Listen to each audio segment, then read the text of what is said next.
هي الهوية.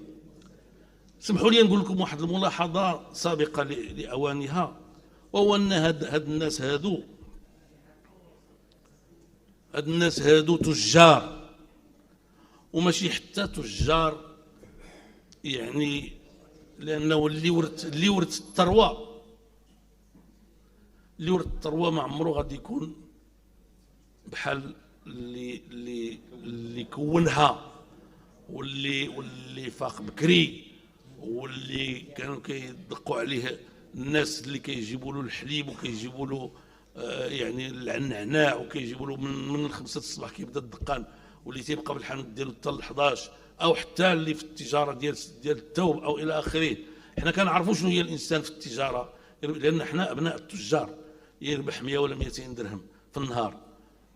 انا كنت كنشوف الناس قابلين معانا في الحانوت كيبقاو النهار كامل حتى واحد ما تيشري منهم حتى حاجه، فهمتيني ولا لا؟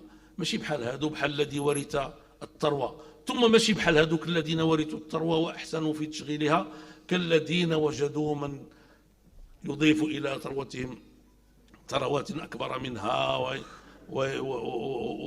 ويعطي التوجيهات لكي تعطي الابناك وكل ما الى اخره بلا ما نقولوا هذا الشيء.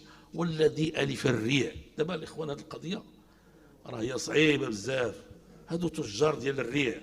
وهذا السيد هذا انا شخصيا يعني كانت عندي معه علاقات طيبه، وكنت دائما كنحاول نخلي هذه العلاقه، ولكن مع الاسف الشديد داك الشيء اللي كنشوف الواقع يعني لا يسمح به. هذا السيد هذا تاجر ديال الريع، واللي تاجر ديال الريع ما عمره غيعترف وتاجر ديال الريع ويجعل من السياسة التي أوصلته إلى هذا الريع وإلى هذه الثروة وإلى